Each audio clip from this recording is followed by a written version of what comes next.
¡Qué bien se la jugamos al conde! La trampa más buena le urdisteis.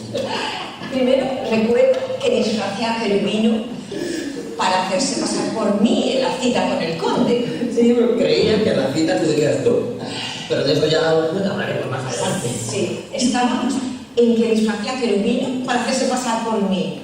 Sí, y por un momento la condesa creyó que estabas interesada en el jovenzuelo. ¿Le vestías con tanto cariño? Anda, calla, que estabas celoso hasta del pobre polluelo.